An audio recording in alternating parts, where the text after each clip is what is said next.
नमस्कार दोस्तों, स्वागत है आप सभी लोगों का एक बार फिर से। जैसे कि आप हमारे वीडियो के टाइटल में देख ही चुके हैं कि तुलसी के इस टोटके से 24 घंटे में बदल जाएंगे आपके दुनिया। जी हाँ मित्रों, आज मैं आप लोगों को देवउठनी एकादशी संबंधित संपूर्ण जानकारी बताऊंगा। हिंदू पंचांग के अनुसार कार्तिक महीने के शुक्ल पक्ष की एकादशी को देवउठनी एकादशी के नाम से जानते हैं। इसे कई जगह देवोत्थान एकादशी भी, और यह जो है 2023 में इस वर्ष 23 नवंबर को देवउठनी एकादशी के व्रत रखा जाएगा और इस दिन भगवान श्री हरि भगवान विष्णु जी की हम सब पूजा करते हैं। और धार्मिक मान्यता है कि एकादशी की तिथि को सच्ची श्रद्धा और भक्ति भाव से भगवान विष्णु जी की पूजन करने से, उपासना करने से साधक के सभी प्रकार की मनोकामना पूर्ण होती है। सनातन धर्म में निहित है कि देवउठनी एकादशी को भगवान विष्णु जी अपने योग निद्रा से जागृत होते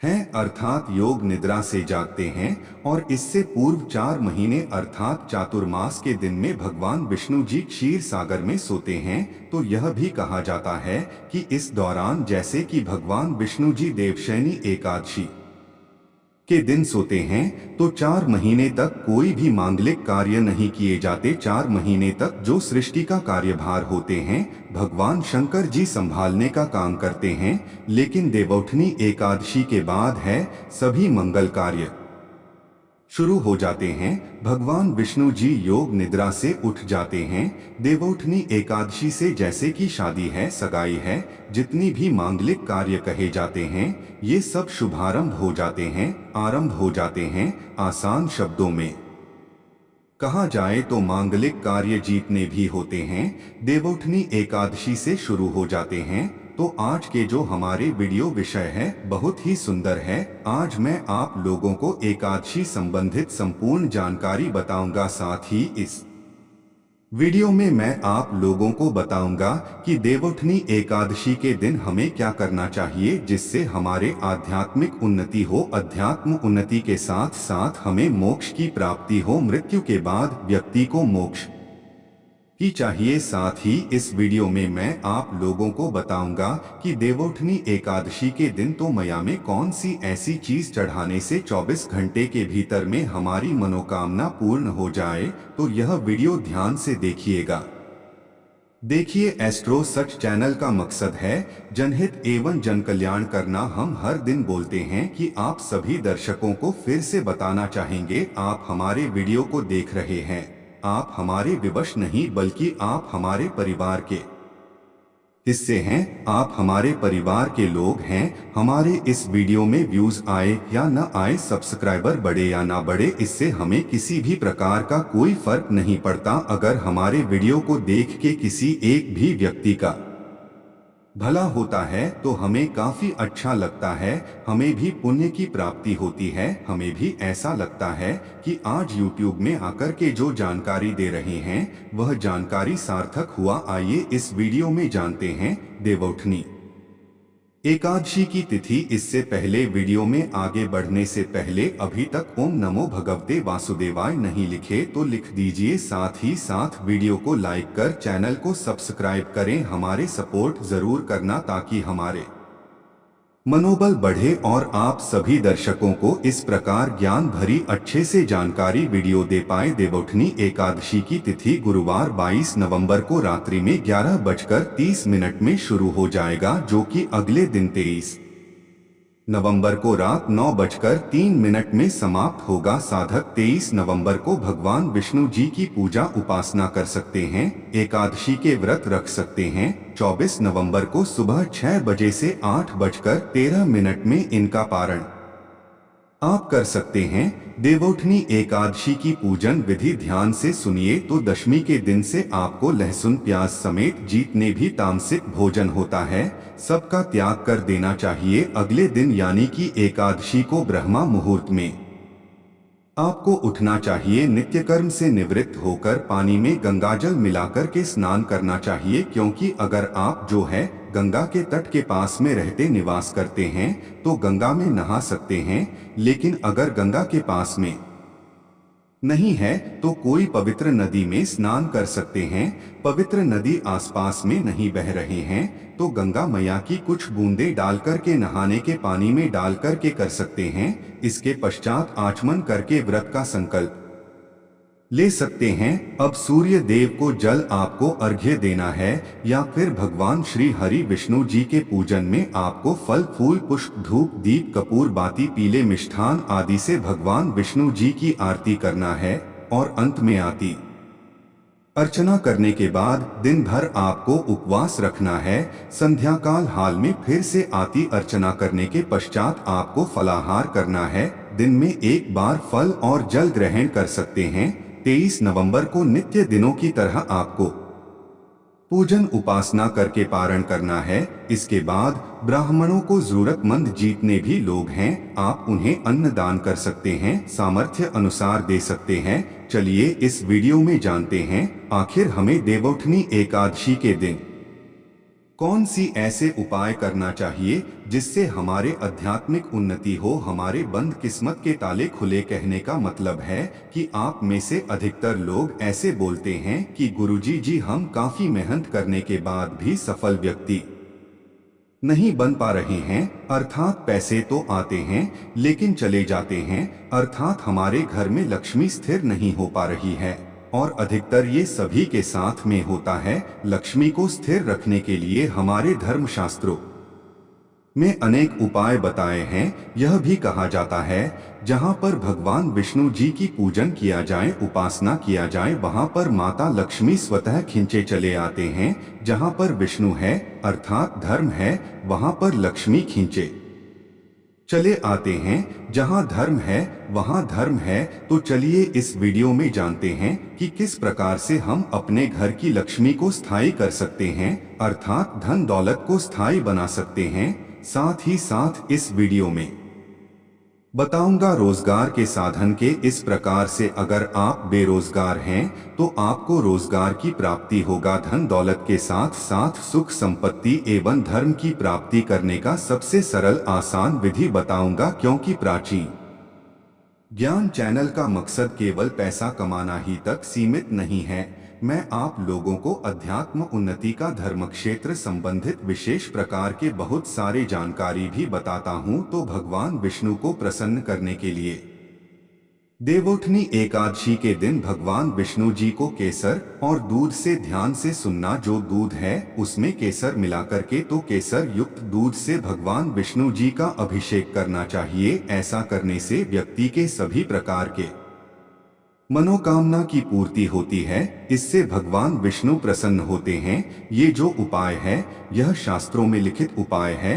यह उपाय बहुत ही प्रभावी कहे गए हैं। कोई भी विशेष प्रकार के मनोकामना हो और वह मनोकामना आपके लंबे समय से पूर्ण नहीं हो पा रहे हैं तो यह उपाय करने से मनोकामना शीघ्र पूर्ण हो जाते हैं। यदि कोई व्यक्ति आर्थिक तौर पर बहुत समस्याओं को झेल रहे हैं तो देवउठनी एकादशी के दिन भगवान विष्णु जी की पूजा करें, उन्हें कुछ पैसे अर्पित करें। पैसे अर्पित करते समय आपको बोलना है कि हे भगवान यह पैसा मैं आपको अपने आर्थिक उन्नति के लिए समर्पित कर रहा हूं, कृपया आप इसे स्वीकार करें। इस प्रकार से आपको प्रार्थना करना है और इसके बाद पूजन के उपरांत इस पैसे को भगवान विष्णु जी के आशीर्वाद स्वरूप मान करके आप इसे अपनी तिजोरी में रखें या पर्स में रखें। ऐसा करने से धन का लाभ होता है और पैसे से जुड़ी जो भी समस्या आपके जीवन में चल रही है वह समझ क्या समाप्त हो जाते हैं या फिर ये पैसे साधारण पैसे नहीं रह जाते हैं। यह साक्षात नारायण का आशीर्वाद बन जाते हैं। जहाँ पर नारायण का आशीर्वाद हो, भगवान विष्णु जी के आशीर्वाद हो, वहां पर फिर लक्ष्मी फलते फूलते हैं। कहने का मतलब है कि अध्यात्म उन्नति होता है। देवउठनी एकादशी के दिन भगवान विष्णु जी को तुलसी के पत्ते के साथ सफेद रंग का भोग जरूर अर्पित करें। इस दिन हो सके तो खीर है या सफेद रंग का मिष्ठान भगवान विष्णु जी को भोग लगाना अति उत्तम होता है। ऐसा करने से धन में वृद्धि होती है, क्योंकि जो माता लक्ष्मी है यह सफेद वस्तु की तरफ बहुत ही जल्दी आकर्षित होता है। खासकर माता लक्ष्मी को खीर बहुत प्रिय है। सफेद कलर की जो दूध से बने मिष्ठान बहुत प्रिय है। तो अगर आप भगवान विष्णु जी को चढ़ाते हैं तो इससे माँ लक्ष्मी आपके घर में स्वतः ही बिना कुछ बोले आ जाती है, आपके घर के आर्थिक परेशानी को दूर करती है और भगवान विष्णु भी प्रसन्न होते हैं। मैं कई बार वीडियो में बता चुका हूँ कि धन देने का केवल अधिकार माता लक्ष्मी को है, अर्थात माता लक्ष्मी धन देती है, लेकिन किसकी किस्मत में कितना धन देना है यह निर्णय भगवान विष्णु जी करता है, क्योंकि भगवान विष्णु जी को पालनहार कहे जाते हैं। संसार के जितने भी जीव जंतु हैं सबका पालन करने का दायित्व रखा है भगवान विष्णु जी। तो भगवान विष्णु जी किसके कम में कितना धन देना यह निर्णय करता है। इसलिए भगवान विष्णु को जितना ज्यादा हो सके देवउठनी एकादशी के दिन प्रसन्न करने का प्रयास करें। देवउठनी एकादशी के दिन घर के नजदीक बने जो मंदिर है भगवान विष्णु जी के अगर कहा जाए मंदिर है तो इसे अति उत्तम कहे गए हैं, नहीं है तो वहां पर भी आप जाकर के आप जो है नारियल और बादाम भगवान विष्णु जी के स्वरूप मानकर के जो भी देवी देवता उसे अर्पित करना, क्योंकि भगवान विष्णु जी ने स्वयं है भगवत गीता में कहा है कि संसार में जितने भी आप देवी देवताओं को पूजा करते हैं वह सब मेरे ही स्वरूप है। इससे आपके रुके हुए जो भी कार्य है वह कार्य पूर्ण हो जाते हैं और उनका परिणाम आपको तत्काल मिलता है। जो आसपास के आपके मंदिर है वहां पर संध्या काल के समय में नारियल और बादाम जरूर अर्पित करना। बादाम की संख्या 5 रखना। साथ ही इस वीडियो में आइए जानते हैं कि देवउठनी एकादशी पर यह 18 बातों का विशेष रूप से आपको ध्यान रखना, आप सफल हो जाएंगे। सफलता प्राप्त करने के लिए कौन सी ऐसे 18 विशेष रूप से जो उपाय है जानकारियां आइए जान लें। फिर से गुजारिश करना चाहूंगा कमेंट बॉक्स में ओम नमो भगवते वासुदेवाय नहीं लिखे तो लिख दीजिए। भगवान इससे आपके ऊपर प्रसन्न होते हैं और आपकी भक्ति बढ़ती है। तो देवउठनी एकादशी पर तुलसी विवाह कर रहे हैं, विष्णु जी के आप पूजन कर रहे हैं तो विशेष रूप से कुछ आपको सावधानी रखना चाहिए, या फिर आप हो सके तो ये उपाय जरूर करना। यह सावधानी जरूर बरतें तो तुलसी के पौधे की चारों तरफ आपको स्तंभ जरूर बनाना चाहिए, फिर तोरण जरूर जाना चाहिए, रंगोली से अष्टदल कमल जरूर बनाएं, शंख चक्र और गाय के पैर यह तीनों चीजें जरूर बनाना चाहिए। ऐसा माना जाता है इस दिन शंख चक्र और गाय के पैर बनाए जाते हैं तो ऐसे घर में भगवान नारायण तथा माता लक्ष्मी स्थायी रूप से वास करती है। इनके दिव्य शक्तियां सूक्ष्म रूप में आपके घर में वास करती हैं। तुलसी के साथ आपका गमला इस दिन जरूर लगाना। तुलसी के साथ साथ आंवले का भी पूजा जरूर करना, क्योंकि आंवले को विष्णु जी के अर्थात नारायण जी के स्वरूप कह गए हैं और तुलसी माता लक्ष्मी के स्वरूप कह गए हैं। जिस प्रकार नारायण के बिना तुलसी अधूरी, उसी प्रकार तुलसी के बिना नारायण भी अधूरी है, अर्थात भगवान जो नारायण है यह आंवले के स्वरूप में विराजमान होते हैं। माता तुलसी जो है यह लक्ष्मी के स्वरूप कहे गए हैं तो माता लक्ष्मी तुलसी के स्वरूप में विराजित रहती है। इस दिन हो सके तो तुलसी का पंचोपचार पूजा जरूर करना। दक्षिणी मंत्र तुलसी का आप जो है जरूर जपना। माता तुलसी जी के दशा अक्षरी मंत्र इस प्रकार से है, श्री हेम क्लीन एम रंधावा स्वाहा। यह दर्शा रही मंत्र है। माता तुलसी जी की इससे माता से बहुत प्रसन्न होती है। इस दिन घी का दीप और धूप जरूर दिखाना। सिंदूर, रोली, चंदन और नैवेद्य यह जो 4 चीज कह रहा हूँ यह तुलसी माता को चढ़ाने से माता अखंड सौभाग्य की वरदान देती है। पुरुष चलाते हैं तो ऐसे पुरुष के जीवन में फिर विष्णु जी की कमी नहीं होती है, अर्थात धर्म की कमी नहीं होती। ऐसे पुरुष धर्म के मार्ग में चलने वाले होते हैं।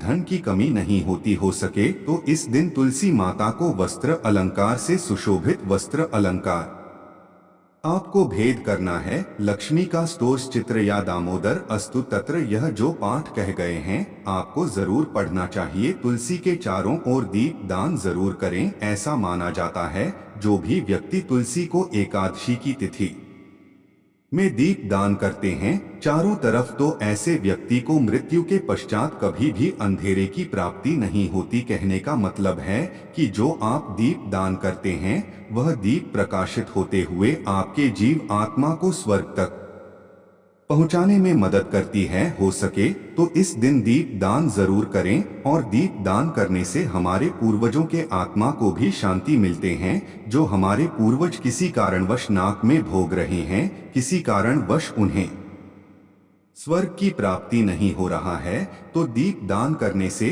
उन्हें स्वर्ग की प्राप्ति होता है। एकादशी के दिन श्री हरि भगवान विष्णु जी को तुलसी जरूर चढ़ाना चाहिए। ऐसा माना जाता है इस दिन एक तुलसी के पत्ते चढ़ाने से 10,000 गोदान के बराबर पुण्य की प्राप्ति होता है। भगवान नारायण को इस दिन केवल एक तुलसी के पत्ते चबाने से 10,000 गोदान के बराबर फल की प्राप्ति होता है।